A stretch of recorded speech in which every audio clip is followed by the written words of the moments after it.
12s if we can, and really how simple the ACT writing is. Honestly, this reminds me of a lot of our in-class timed essays we do every Wednesday in the 7th grade.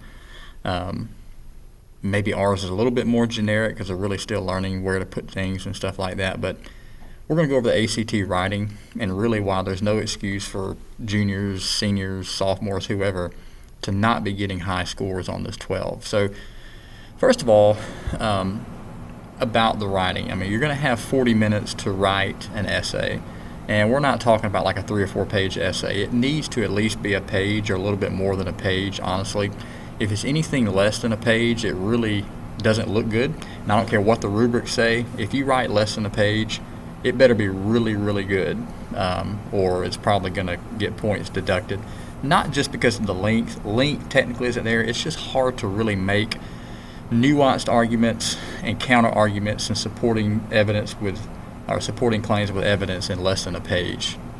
So try to shoot for a page or more. Okay, but again, you're going to have 40 minutes, so planning is going to have to be quick. It's going to have to be less than 10 minutes. That's what makes it kind of difficult for a lot of people is the time. But basically, you're going to have between a 2 and a 12. There's going to be 4 domain scores, and we'll look at those, what they're actually looking for. 2 different graders will grade each one. They'll average their scores up. Each domain level will get a 9, 10, 11, 12, average them all up into one subject level writing score.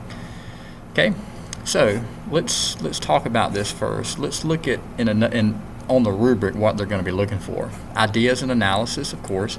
You're writing in an argumentative style. So when you're arguing, you got to present multiple sides. Even if you pick a side, you still need to acknowledge that there are other perspectives out there.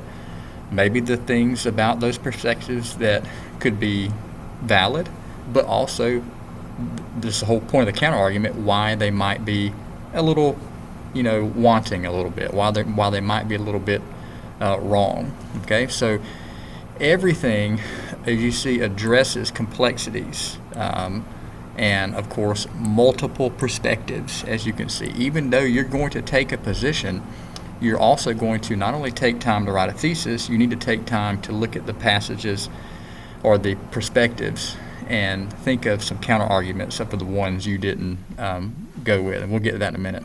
Obviously, you've got to support your claims. I mean, that's supporting your claims with evidence is key, and something that obviously is going to support your argument. Evidence, claims, counter arguments should be an understood thing. Obviously, we want to write an essay that's structured. Okay, we want to have transitions and topic sentences. A good flow, guide the reader, through the essay, and it's not difficult to do at all. We're going to look at a sample essay, and it's easier than to look at a rubric. And obviously, sentence structure, we need to have well-developed sentences, not a bunch of little short, choppy sentences. Combined sentences. Definitely use good basic grammar.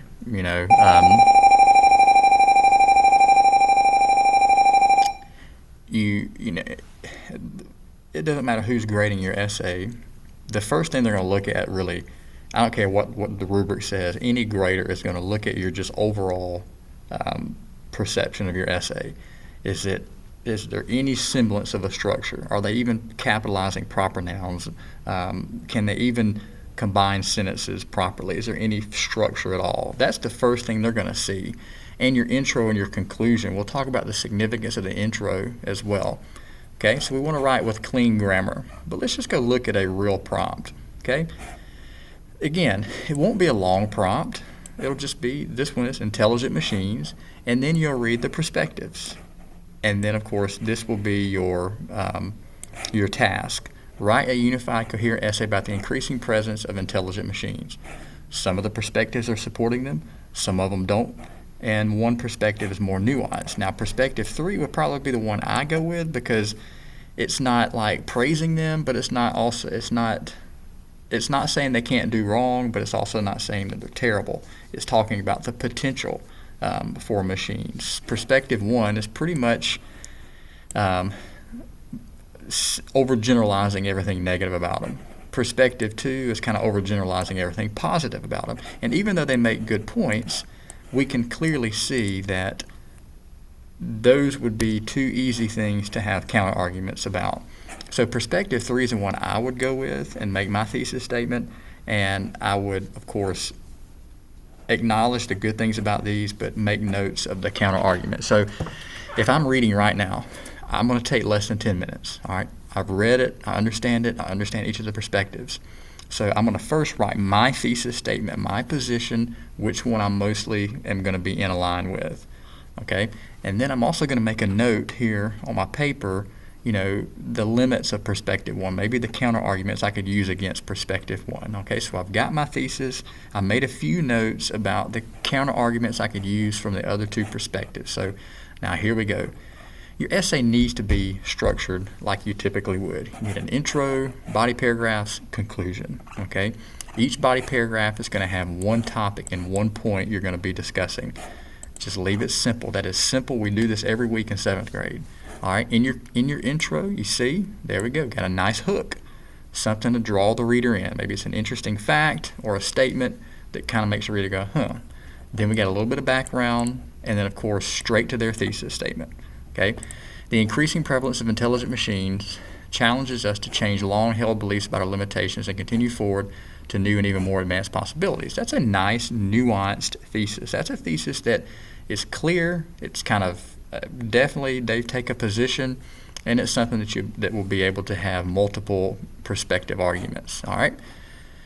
So the first body paragraph, you can see they're clearly talking about perspective 1.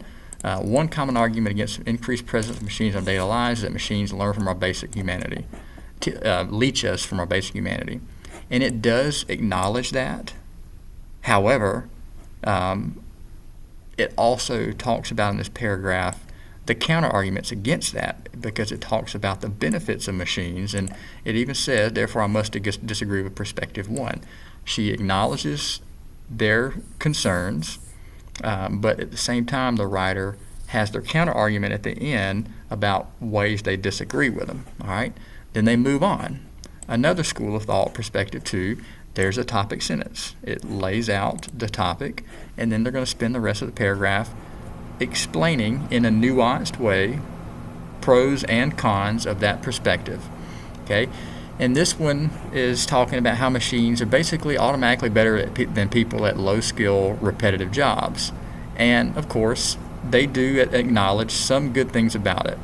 However, right here, they start to talk about the disadvantages of it and pretty much the limits of perspective 2. So again, nuanced. You acknowledge the topic, explain possibly some things where they get it right, but also have a counter argument and some areas they get it wrong. Now her final paragraph, there's her topic.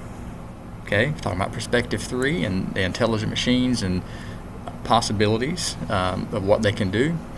And you can, of course, see she mostly agrees with this one. She supports it with evidence, spends a great deal of time.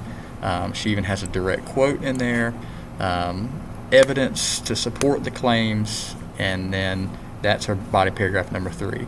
And goes to a very short conclusion. In conclusion, nice transition to wrap it up, to indicate we're wrapping it up. And then, of course, in your conclusion paragraph, you pretty much just summarize the high main points of what you just did. Man, that's it.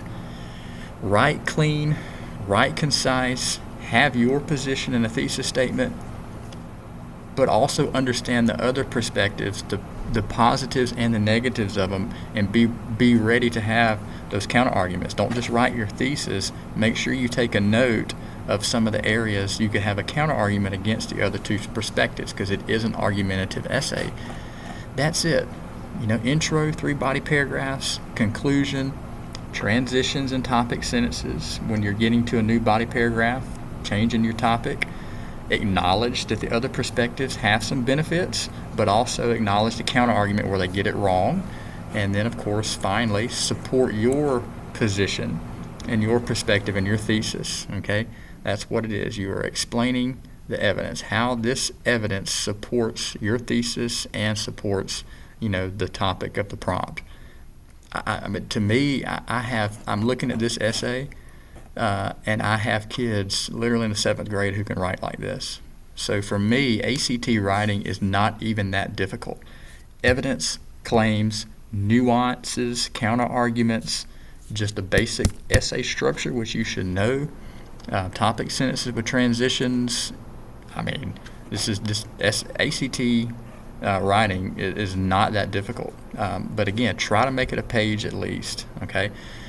Let me tell you the importance of an intro, and let me tell you what a lot of readers and graders do. They get tired. I don't care what you say. So they sometimes shortcut. They'll look at your intro, and they will point blank look at your thesis statement. Where's their thesis statement? All right, let me just go skim through the body paragraphs and make sure they even support it. Let me skim through here to see if they even have a counter argument. Let me look at a few proper nouns, a few sentences, and that'll be it. So it's very important that you do those main things right, that you do have a well-developed thesis statement, that you are having a semblance of structure in your essay, and that there are counter arguments. Man, if you can do these things and just have clean grammar, okay? And we'll go down here to the grading rubric as well. Right here, it points out a few spelling and grammar errors are okay as long as they don't obscure the meaning of what you're doing. You don't have to write perfect, just want you to write clean. They made some grammar mistakes, very basic. I mean, not too many, but they made some. And they got a 12. This is a 12. This paper, guys, got a 12. This is a 12 essay. They got all the points. And I'm looking at this essay, and I'm like, man, this is not, I mean, I have 7th graders who can literally write and structure an essay this good. So just keep this stuff in mind, and of course continue practicing at school and reading this stuff yourself. There's Prep Scholar has a really good course online that will literally walk you through it step by step. That really helps out a lot, but it's really not a lot. It's only 40 minutes, so they can't really ask you to do too much. I know 40 minutes does seem like a little bit of time, but make sure you keep your planning within 10 minutes, and you leave yourself at least 30 minutes to write, and try to get a page or more in there in just a basic, pretty much like what would be an MLA or any formal essay structure. Okay? I hope the video helps, and I hope you guys learned something from it, and I hope you can earn a 12 on your ACT writing.